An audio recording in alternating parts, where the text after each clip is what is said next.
you go? I saw a friend who said they saw you.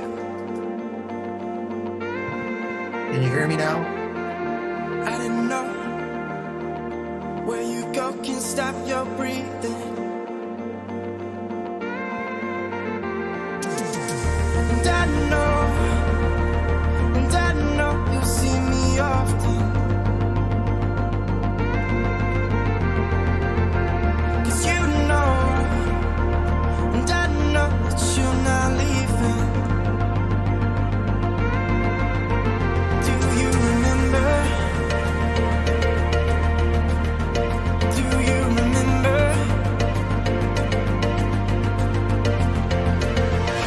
My heart is breaking off. Now you're dancing in the dark. I wonder where you are, and I wish I would've known. Kira, Kira.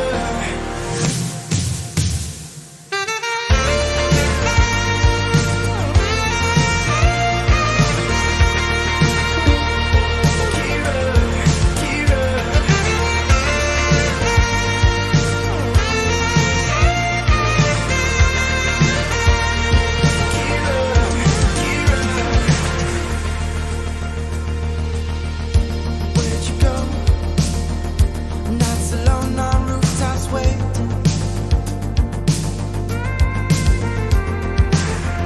And I know you leave me undone. Do you remember?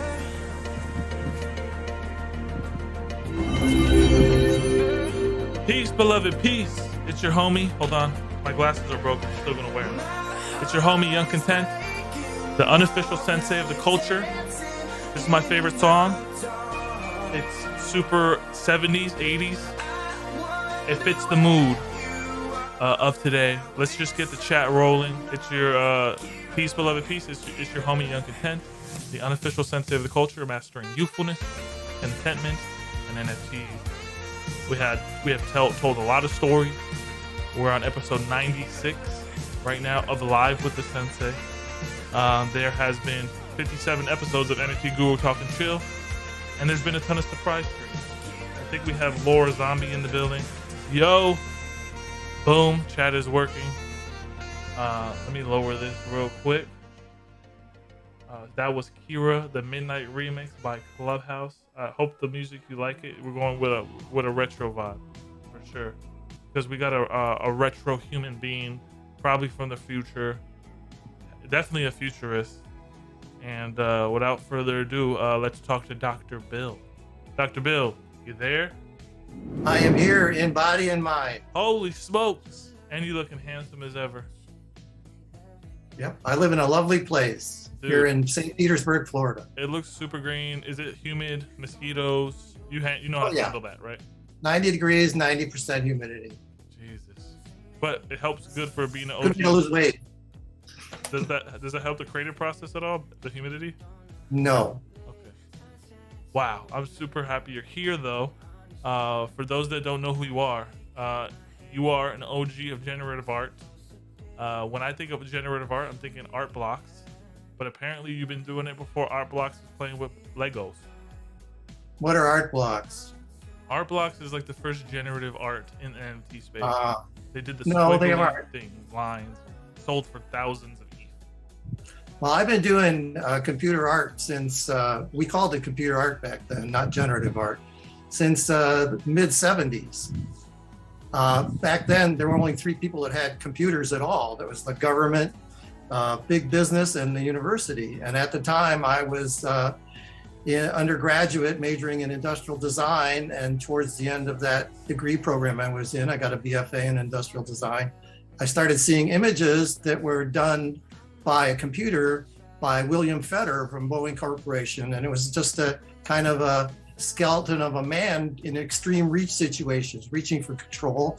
And it looked like life drawing, and it got my interest. And I started pursuing it more. I was lucky enough to have some good mentors. I was actually apprentice teaching in engineering graphics, things like descriptive geometry and different kinds of pictorial drawing.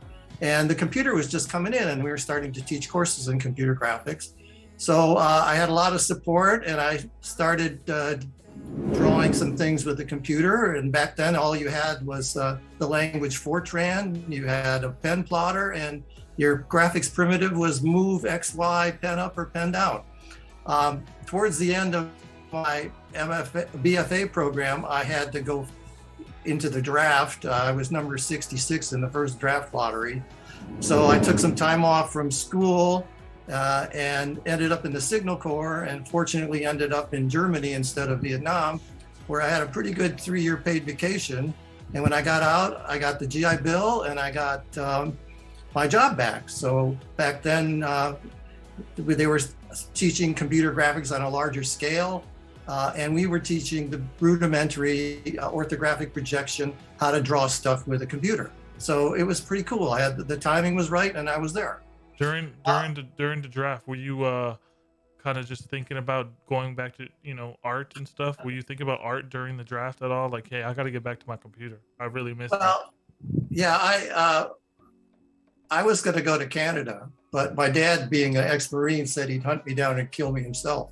So I ended up joining the Army. It cost me an extra year, but I could choose where I wanted to go. So I ended up going in the Signal Corps because they had the computers there.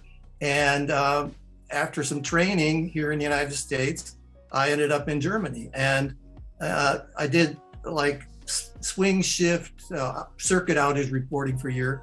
And then one day at NCO call, the first sergeant said, "Do you know anything about drawing?" I said, "Hell, I used to teach it before I came in the Army." And he put me in charge of a drafting department there in our base in Germany. And I did that for my last year of service. So that was a lot of fun. Were you ever like bitter of going into the draft at all? Or like well, yeah, because I don't want to do this. Yeah, friends of mine were dying. Back then, there was a draft. You didn't get to decide. I mean, if you had money like Trump, you could get out of it. But, all as normal people, we had to serve. And it was kind of exciting because it wasn't just volunteer. I mean, people from all walks, all educational levels ended up in the draft. And it sucked because, about 80% of my, the guys I was in basic training went to Vietnam. And later, when I went to see the Vietnam Wall, their names were on it. I mean, that was really a hit. So things were different back then, and I don't know if we learned anything, but things were different back then. The chat says APO, you got Special K throwing hearts. Nanthrax says Biden got out of it as well. That's funny. The good news was I got the GI Bill out of it, which back then was a free ride. And it cost me 3 years. I got out as a Spec 5. I had my job, and I think I grew up a bit in the Army. Plus, I got to see the world. I was stationed in Germany. I had a car. Everything I studied in art history, I drove around to see. So I grew up those 3 years. Even when I was teaching later here in life, my best students were veterans because they have some sense of discipline. So I learned a little bit of that, and I was grateful.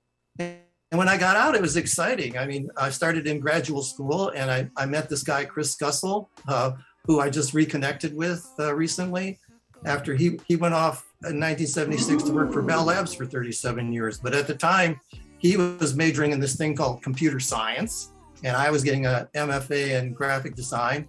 And my goal was to show computer art at my MFA show. So, he really translated, I had to learn Fortran, which is a really obscure language. Fortran 2, it doesn't have any logical operators, so you had to come up with a calculation, and based on plus, minus, or zero, you branched off in your code somewhere. And then Fortran 4 came out, and it had logical operators. But still, imagine coming up with a design, digitizing it on graph paper by hand, entering all those numbers on punch cards, and then submitting a deck and waiting 24 hours to get turnaround. It was nuts. So that's the process. You had to want to do it. That was the process. It was waiting around for the render times, for a full day. Yeah, it was batch mode. You created a deck of cards, you dropped it out the window, they gave you a receipt, you came back, you got your printout, and if it was a plot, you had to wait till the next day because they dumped all the plots to mag tape, and then they plotted offline at night. And that was computer graphics, Kirka 1975. So fast forward to today's time. seeing the digital art wave, the Beeples, the stuff that you can do with Unreal Engine and these graphics cards. Do you feel like a little lost now, or is it kind of helped your process? No, I don't feel lost at all. I mean, I learned how to program. It was funny. When I went on to get my PhD, you had to have a language requirement. And I told them my language was Fortran, and they bought it. I didn't have to learn Spanish or German or French to get my PhD. I said, I got it because I knew Fortran. That was kind of funny. I've seen a lot of things evolve over time. It went from Fortran, and then BASIC came out. BASIC was really cool. Around 1975, the Apple II came out. Computer access was becoming democratized. You didn't have to make the pilgrimage to the Mecca of the mainframe. You could start writing code, remotely, and things started changing. I mean, the beginning days, you had to really want to do it. You had to have the desire. And I'm a stubborn Ukrainian, and I figured, I stuck with it. Plus, I made friends, and we wrote algorithms. We tried to figure things out. We even, in the engineering department, there was an old computer, an old analog digital hybrid computer that nobody was using. So he was a research assistant. I was a graduate assistant. We just took over the whole room.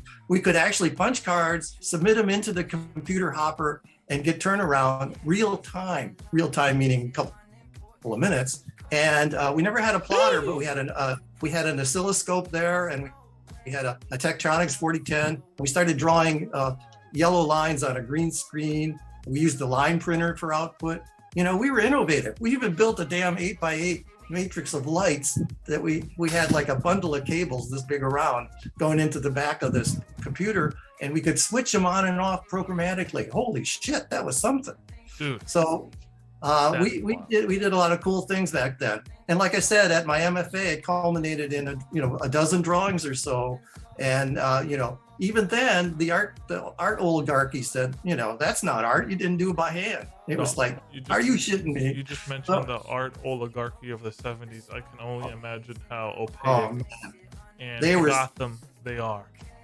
They were an oligarchy. Well, I got more stories about that. But the main thing was, not only did I have to pioneer the medium, I had to defend my work as art. Art is individual self-expression. I mean, why draw a banana turning into an ice cream cone? You can go up to OpenSea, or there's a link off my website, drbillkalanjic.com, and all my plotter art is up there, for sale, the hard copy and whatever, you can buy it. But it sat under my bed for 40 years. And one of the reasons I got back into this was, I wanted to create a legacy. I got a story to tell. I was there at the beginning. So, How many other people are still around from that beginning that you know? I know my friend Chuck Surrey. When I was at Ohio State, he let me hang out with him at the Computer Graphics Research Group. He just turned 100. He was a All-American at Ohio State University. They got a freaking Buckeye tree planted to him next to the big old stadium there. But he took me under his wing, and I said, what you're doing is cool. I was in engineering graphics. I was never going to get tenure as an engineering professor because I was an artist. But he said, come on over here, hang out. I said, what do I have to do? He said, just, talk to the art students, because he was putting artists together with programmers in this program. And, just go through the courses and help out when you can. And I did. That was some of the most interesting stuff going on. The Computer Graphics Research Group at Ohio State University in the late 80s was the place to be. I mean, we had Frank Thomas and Ollie Johnson come. He would bring artists in like that. We had Chuck Jones come. What was the feeling like being in that late 80s? Because I see it as like a cyber tech revolution. You had 80s music popping off. It was just like you felt like the world was your oyster of the cybernetic future, huh? Yeah, Echo and the Bunnymen, those kind of people were, it was cool. I mean, the thing was, back then, the computers were getting smaller. They were not mainframes anymore, but mini computers, okay? And they were developing the tools. We had some of the first 3D computer graphic animation software. I mean, one of the kids in this class that I joined to kind of help go through the program and learn as much from as I could was Chris Wedge. He went off to start Blue Sky Productions. I was teamed up. There was this, and Chuck would bring in art students or art people So he had this woman, Ann Seidman. You can look her up. She's well-known traditional painter at Moore College, and she put together like a storyboard of 5 paintings, and people were going, what the kind of storyboard is that? So I said, I'll work with you, Ann. Let me. So together we made this movie called GOTI, G-H-O-T-I. It's ended up on a SIGGRAPH video reel. But we used the very first 3-dimensional computer graphic animation tools that we're developing there. We took C programming classes together. We collaborated. The spirit was wonderful. I met some of the best people I've ever known back then. It was great. True pioneer. Nick says, what a gangster, knows Fortran. Wow. I know Fortran. I know Fortran too. Without lots. So for Nick to say what a gangster, is Fortran like harder than HTML? Like, is it a programming language? Yeah, it's just cumbersome. It's back then computers were not like click an app and launch something. It was all sequential programming. So you had to have a beginning and an end, and it went through this. And then they started developing branching and looping, which were the fundamentals of computer programming. And then the logic to kind of do that more and more. I mean, arrays. So yeah, it was cumbersome. I mean, to turn a banana into ice cream cone, I had to draw a banana, had to draw an ice cream cone. They had to have the same number of points. I put them on a piece of paper, a certain distance apart. And then from one point from one to one point another, based on some percentage, I just linear interpolated between those and drew the in-betweens. I mean, that was just to change a banana into ice cream cone. That was one of my first pieces. That's when I knew there was potential in this medium, because I was making something besides, engineering graphics. I was doing art. Art is about individual expression. I love Nick's. He says banking systems still run on that legacy language because of how bulletproof it is. Yeah, well, there's also they still use COBOL, but that's a language for business. But Fortran was Is it really bulletproof? Nothing's bulletproof. Yeah, I mean, I don't know. Fortran, it was all right. It's like trying to go someplace in like a junk car. I feel like I'm in an episode of Tron right now, and I'm just soaking up. I like Blade Runner from the OG, like Gandalf tech wizard. Well, yeah, that's cool stuff. Blade Runner was Dual Android's Dream of Electric Sheep is what Blade Runner is based on. Do you like Isaac Asimov? I've read my Asimov, all of them. I like Asimov. Yeah, of course. Your work is something of beauty. It's illusionary. It's complex. It's city building. It's world building in itself. The reason why I wanted to have you on the show is because a lot of my friends like generative art, especially Artblocks, but they don't know the anthology. They don't know. Well, that's what I was going to say. I mean, the generative art has a history. It was called computer graphics back then. Basically, graphics were done on peripheral devices connected to computers. There was a cadre of people who started using it for scientific purposes, but there were a lot of people also who started doing it to make art.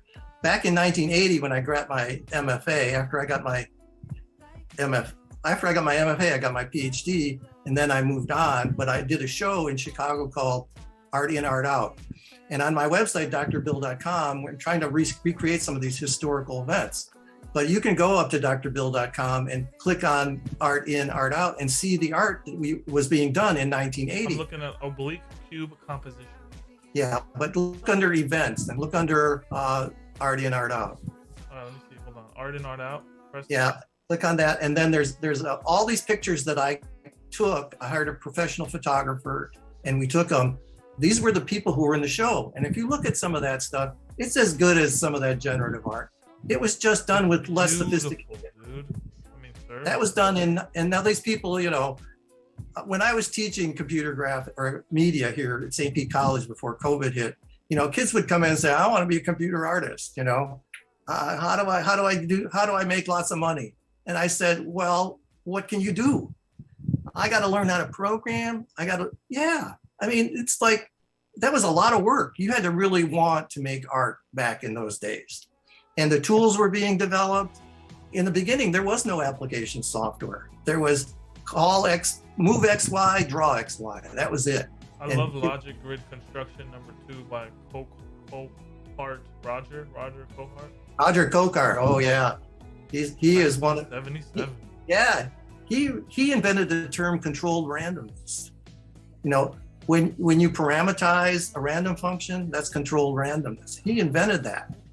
Bill Feder invented the term computer graphics. I remember, you know, I mean, I'm an OG, but there's OGs beyond me. Herbert Franca, he is the OG of OGs. He's the proto OG. And what is this right here? Total oscillation. Frank Herbert.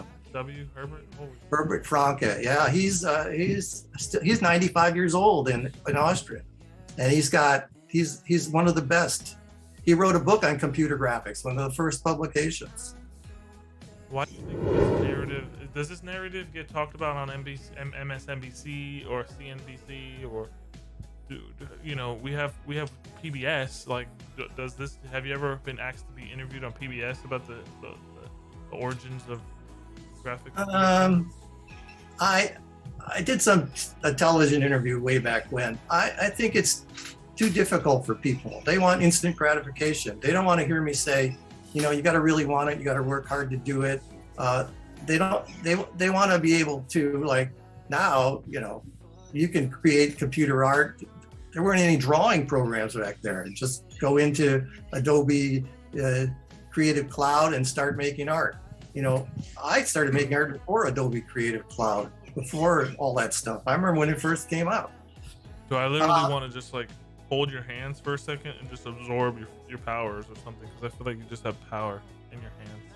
Well, okay, so let me continue my story. From, you know, after Michigan State, I went on to Ohio State, hung out with Chuck Surrey for a while, and then made this movie Goaty. We sold one frame of Goaty for $1,000 to this computer graphics company. Ann Seidman and I split $500 a piece.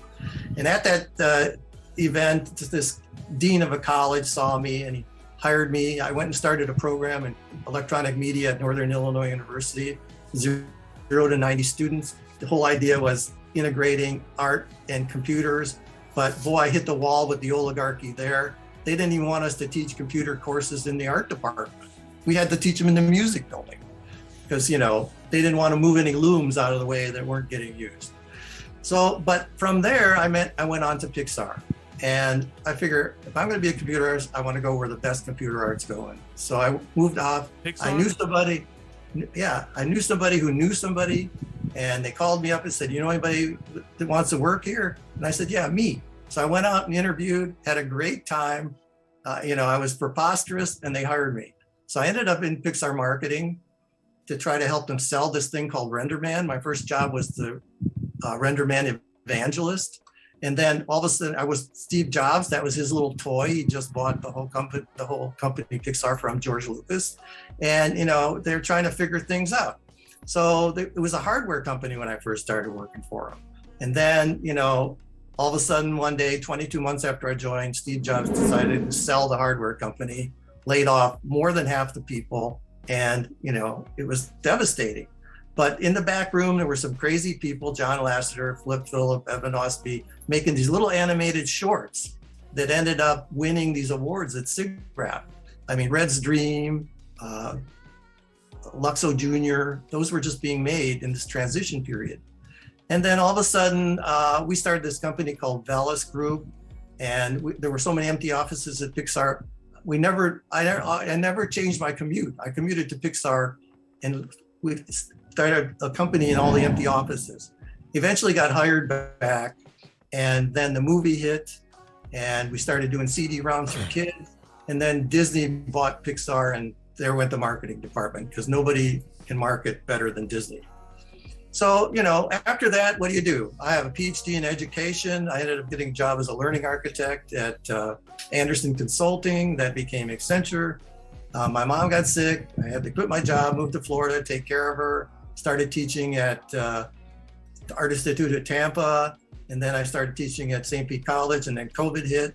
And I was sitting around doing nothing after COVID hit. So my son said, hey, you ever heard of NFTs?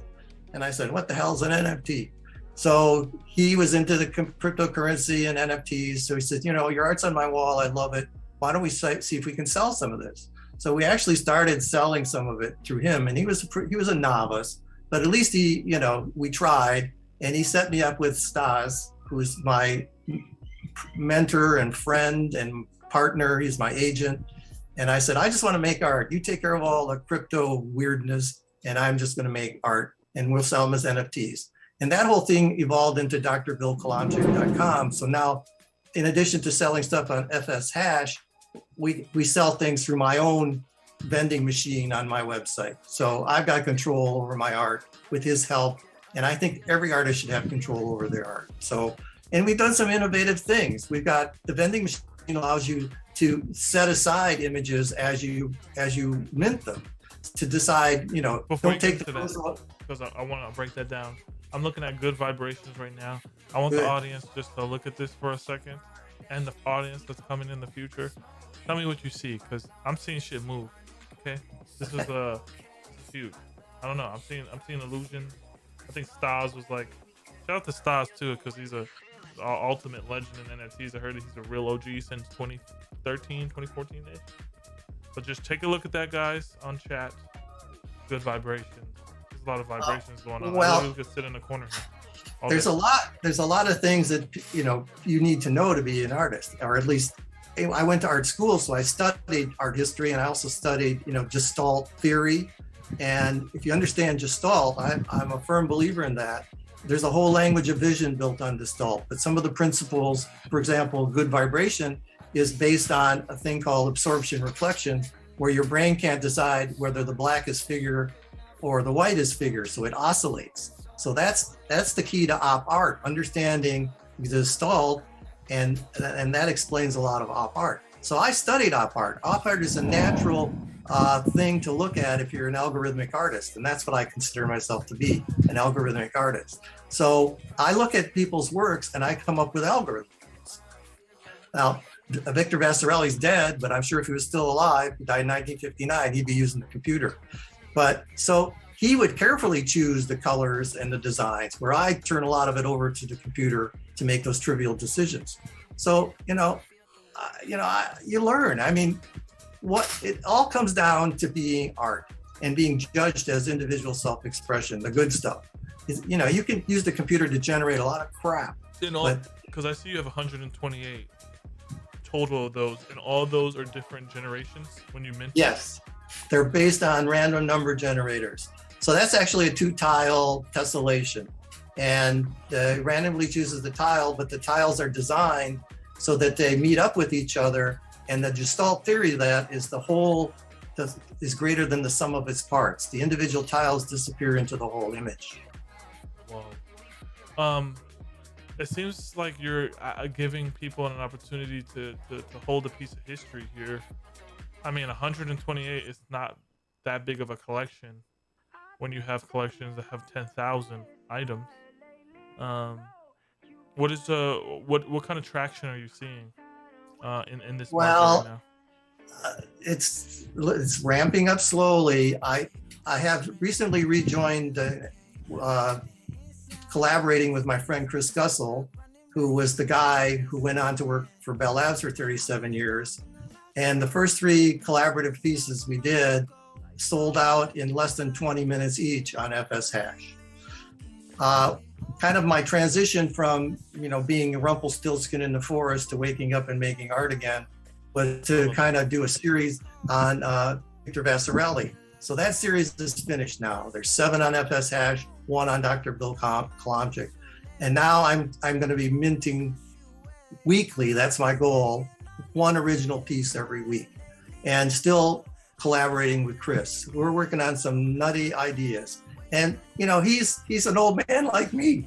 I mean, he's the ultimate nerd, and it's kind of awakened him again. We're kind of in the Wayback Machine. We have a chance to be pioneers again, so that's got me really excited. What did those collab pieces go for? Do you know what they went for?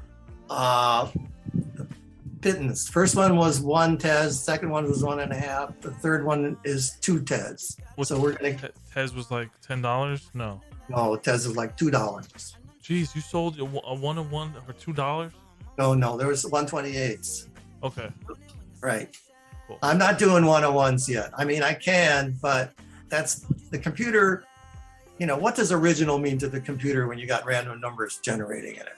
You can, you know, this was a discussion that went way back to the beginning days. What is computer art original when you got random numbers in it? I mean, everyone's original. Yeah, everyone's original. And I think the powerful thing about your art is, you know, a lot of these artists, you know, you never meet them. You never see their faces. You never hear their stories. They kind of dissipate when they sell. So I feel like you have a really great upper hand where you can kind of like tell the stories of each person's art, you know, like that's something to be like Mr. Rogers style. Yeah, well, you know, I woke up in 2020 and I've decided it was important to tell my story. So that's what, you know, we're trying to do. Part of drbillklondike.com is there's an events section and historical events. So I'm putting up a lot of things that, you know, people would not normally have seen or known about that, you know, were part of, you know, generative art, which you call generative art now. In the beginning, there were like 2 or 3 dozen of us making art. That's the trunk of the tree, right? And now the tree has expanded and grown ad infinitum, right? So, but a lot of it is similar to me. I mean, some of it is trivial, believe me. Some of it is not new. Some of it is new and exciting, and I love it. But I'm kind of, you know, I realize I have a style, so I'm just kind of rekindling my style. And what would that style be? Well, I like the plotter kind of influence lines, just using basic graphic primitives. My next piece coming out Mondays is looks like calligraphy, but it's based on Bezier curves. I'm kind of getting back on the bicycle again, you know. I was a pretty damn good programmer at the time. At least I would call myself a brute force programmer. And now that I got Chris, you know, to rely on to answer my questions, I mean, what sky's the limit? Let's make something new. Let's be pioneers again. I've never stopped being a pioneer. I love it right here. It says Cloudscapes. I am lucky enough to be retired and live in a home on the water facing west towards the Gulf of Mexico. Every night, weather permitting, I sit on the dock with my partner and watch the sun sink slowly below the horizon. Cloudless days, the sky is beautiful, vertical gradient with orange. Oh wow, you have a real story here. All right, watch this. I'll just turn my camera out the window. I don't know if you can see it. Oh, I do. Let me. There's the water right there. Jeez, that's Gulf of Mexico? Yeah, there's the inner and then the Gulf of Mexico. 45-minute walk. Yeah, the last sentence, guys, says, as an OG, my advice to you is to witness every sunset you can in life. You only get so many. Well, you know, this is the Zen philosophy that life is a journey, right? And when you're dead, the journey's over. So why not enjoy the trip? I mean, every day, it's a gift. They call it the present. You might as well enjoy it. So don't get me started about someone in the comment section, He-Man, says this guy should have a curated drop on Artblocks. Wow. I don't know what that is. Maybe Stas can help me out with that. Set it up. Artblocks is literally making millions and millions of dollars in cryptocurrency for their generative art program. And you are an OG, sir. So there should be a way where they, in essence, you pass the torch to so many. So they should reach back to you. Well, you know, art is about individual self-expression. I'm really doing it for myself. I'm getting old. I'm 74 years old, but making art has always brought the child out in me. So it makes me feel younger. Every time I make a piece of art, I feel younger. And I have an agent. He's going to help me with the you know, profiting from some of this. But, you know, that's his job. My job is to keep doing what I love doing as long as I can. What do you think the meaning of life is? 42. That's the meaning of life? Yeah. What's the 42 stand for? Hitchhiker's Guide to the Galaxy. What's the answer? The meaning of life is living life well. Right? Yeah, for sure. I think I wake up every day and I can decide whether or not I'm going to be positive or not, and I choose to be positive. I've got a lot to be thankful for. I'm retired. I don't, you know, I live comfortably. I live with a mermaid by the sea. You know, what more can I ask for? Just taking care of myself. I swim a mile every week. and I make art when I can, when I'm not helping her with her projects. Wow, a mermaid you're helping become a better mermaid while you become a better artist. Wow, I love I don't get these type of interviews often. I'm kind of gleaming in your presence in a sense, because I'm learning so much about the history and the origins of this stuff, which I find fascinating. Well, we really, I mean, I can go on and on. I've done a lot of stuff. What was what's something that you remember most, like that's on the mental gauges right now? What I remember, well, a lot of this is reflective, going back to the beginning. I remember, being amazed that writing code and getting out art. Every time I like writing algorithms. I like putting randomness into, a lot of times I have an intuition about something, and through code, a little piece from here, a little piece from there, something happens that's incredible. So, life is full of surprises. I've been lucky enough to be in the right place at the right time in my life. Life is up and down, When you put the codes together, is it kind of like the same as an artist splattering paint on a canvas? No. Or is it like, oh yeah, I'm gonna put it here and I'm gonna put this line here. All right, fuck it, I'm just gonna leave this gap. Well, there's a program when I was teaching until 2 years ago that we used to use called Scratch. It's developed at MIT. It's free. It's in 28 different languages. It's where you don't write code, you just move blocks into place. And if they fit together, there's notches and things. And it's really powerful. A lot of this interactive art started with the turtle graphics, Seymour Papert and Sherry Turkle. And Scratch is developed by the next generation of those people. And the whole idea is to turn people onto programming and not off to programming. Because program is a language. It's a language of logic. And once you learn logic in one language, you can apply that logic to the syntax of another language. And it's evolving. I mean, it's not sequential code anymore. It's object-oriented code. They need to give you a C-3PO. They need to give you a full robot at MIT, and so you can just algorithm it out or something. I don't know. I feel like you can create an artist symbiote just because you know this language. Well, the thing about art, it's human. Why do I want to make a cyber artist? A lot of people have tried to turn art over to computer. Even now, the artificial intelligence people, I was doing a talk in Toronto, and this woman, she turned out she's an AI artist. And she would put all this stuff into her AI and it would poot out something. And it was on the wall. You don't like that? Well, let me get to the point. He put it up there. I looked at it and I said, that just looks like a bad portrait. Who am I to say it's not art? 'Cause, her intentions were to do this.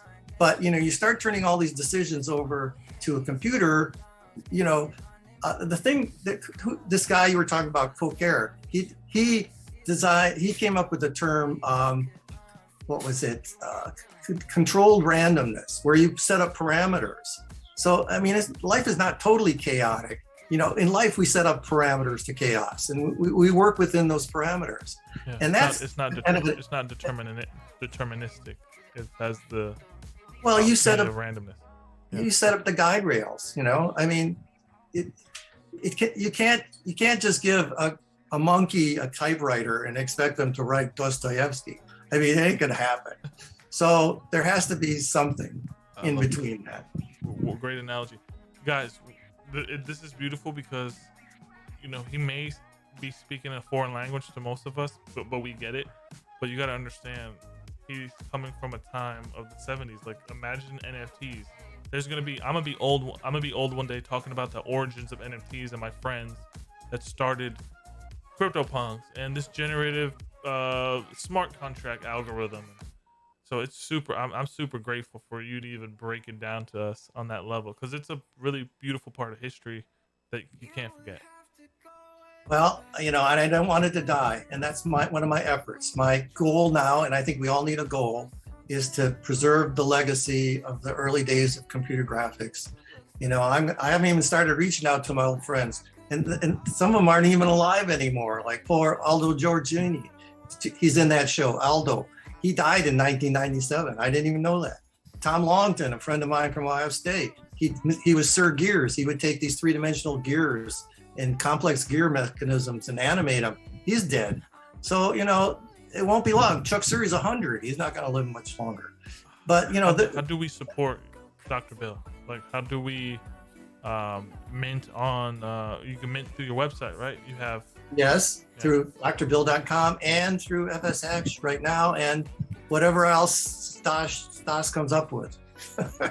You know, we haven't even talked about how we're going to deal with one-on-ones. There's some cool animated pieces we're working on. I'm trying to come up with this metaverse notion of a river, you know, and metaverse motion of a river. Yeah, we're just starting to talk about, you know, there was a time in my life when I was kind of down and depressed, and I would go sit by the river and watch it flow by, and that helped me. I'd go to the beach and watch the sunset. So, you know, how do you recreate that kind of experience in art? I'm not sure yet, but that's something I want to work on. I'm pretty sure Stas has an ability to get you a full curated show in the metaverse, sponsored by Microsoft. And then you go in there and you're like, boom, this is Dr. Kalanchik's corner with his river that he created. It's you know, the metaverse is exciting, and I hope people are ready for what they can do there, because you're gonna give people options for fun. You're gonna allow people to have fun with your art style. Well, art's supposed to be fun. It's not torture. And you know, the thing, good art reveals something about the maker. That's always what I look for. You know, you look at my art and you can tell something about me. It's genuine, right? A lot of, you know, you can use the computer to shotgun art, blast it out, you know, just because it was done by a computer doesn't make it good. Who did it, right? So that you should know what's behind the images you mint, right?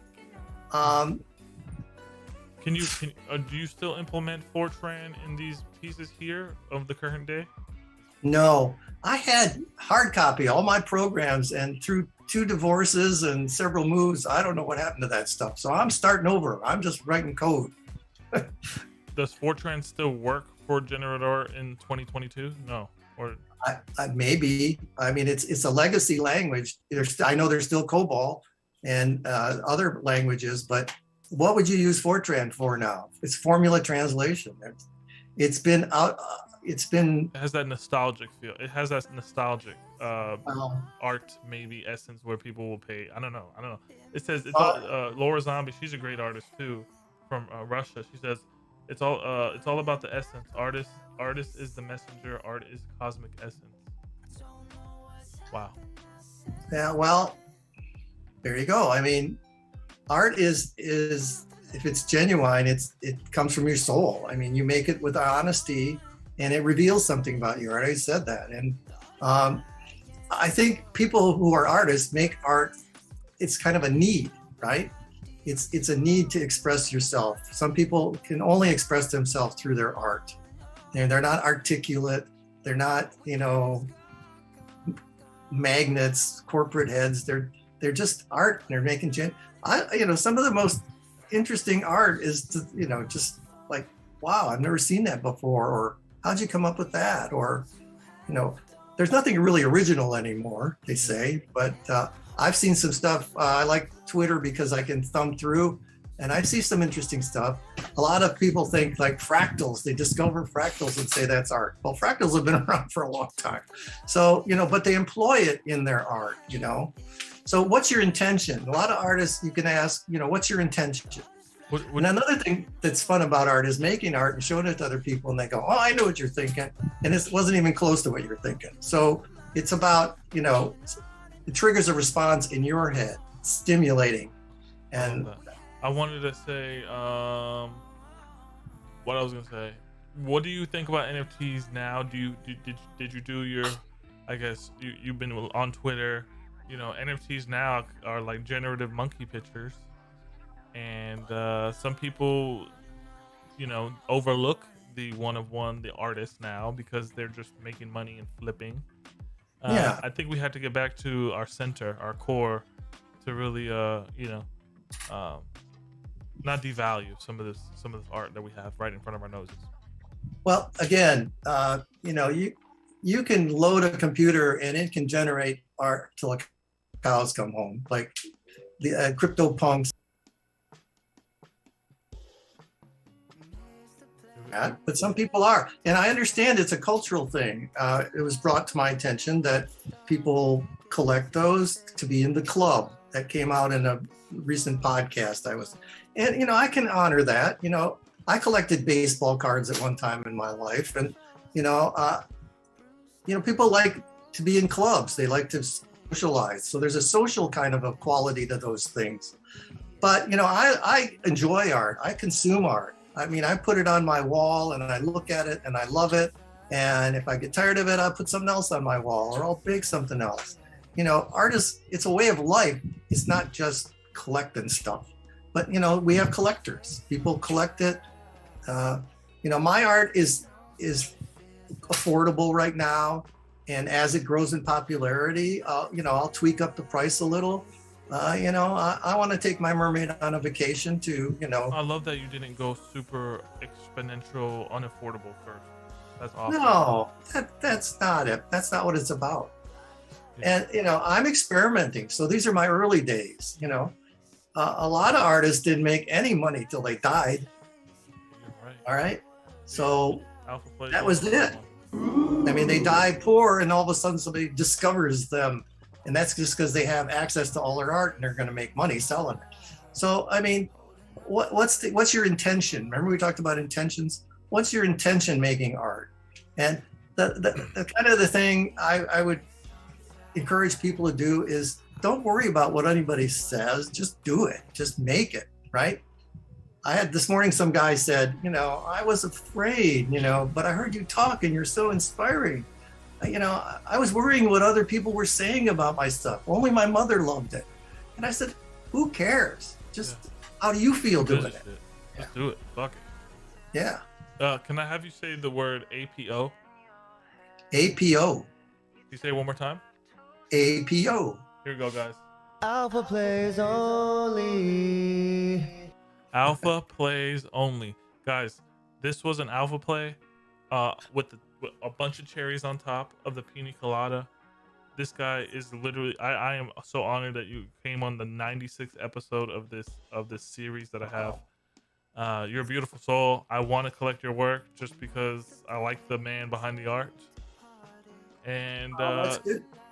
And I can't wait to, you're saying that what I get on your website is Genesis? What you get off my website is totally my art. And, I'm genuine. Yeah, it's affordable now. Hopefully you and others like you will make me popular and rich, but that's not my motivation. I mean, you got stars in your corner. I mean, even Ben Noble from Multiplied loves your stuff. If Ben Noble likes you, he is very connected.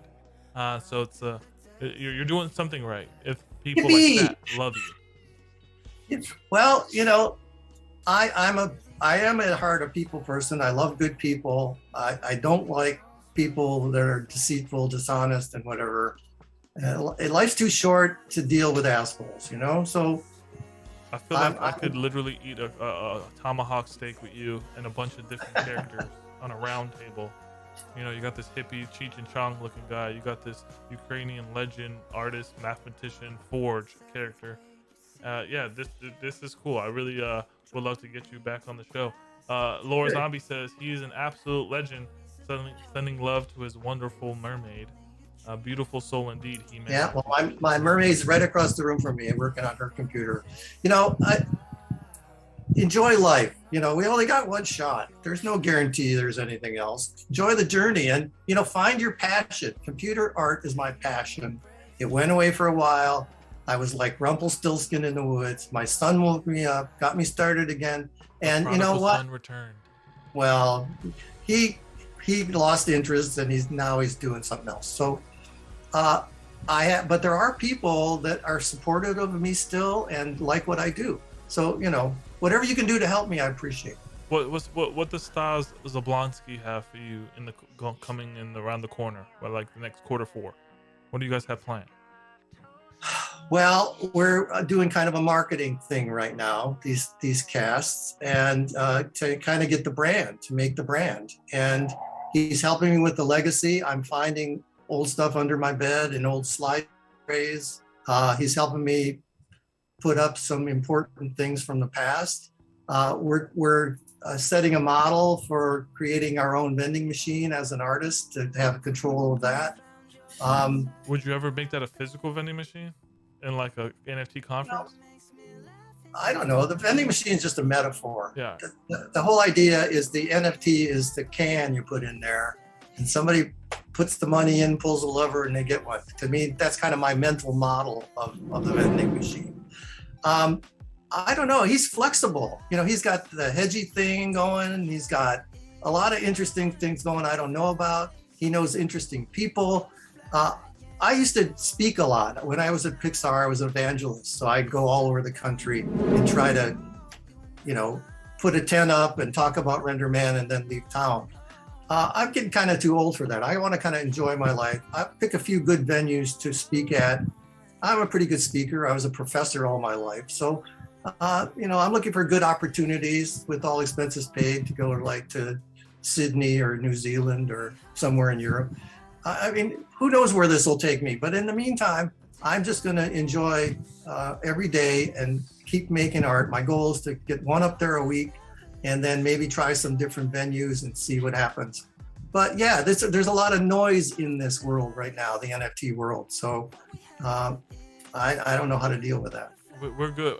In the dojo, you're in the dojo, and I forgot to play the dojo sound. Dang. Hold on, I'm going to play it now. Yeah. Hiya.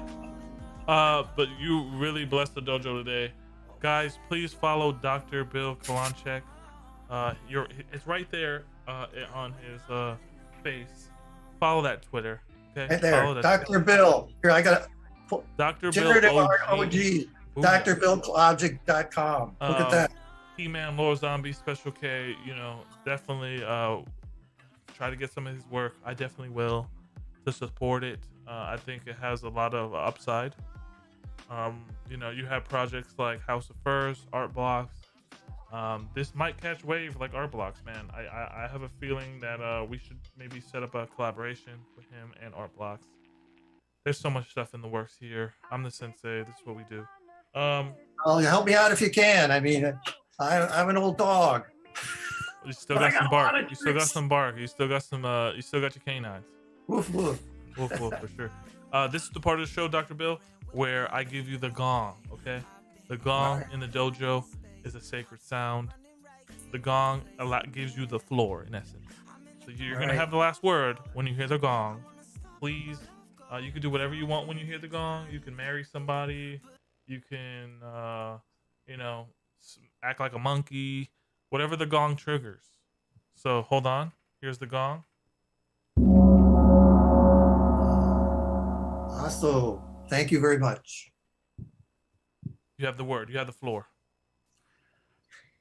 Well, yeah, make art, not war. That's Boom. it. Is that it? Make art, not war? Because that was the one-liner I needed. Being a Ukrainian, that seems pretty timely. For real.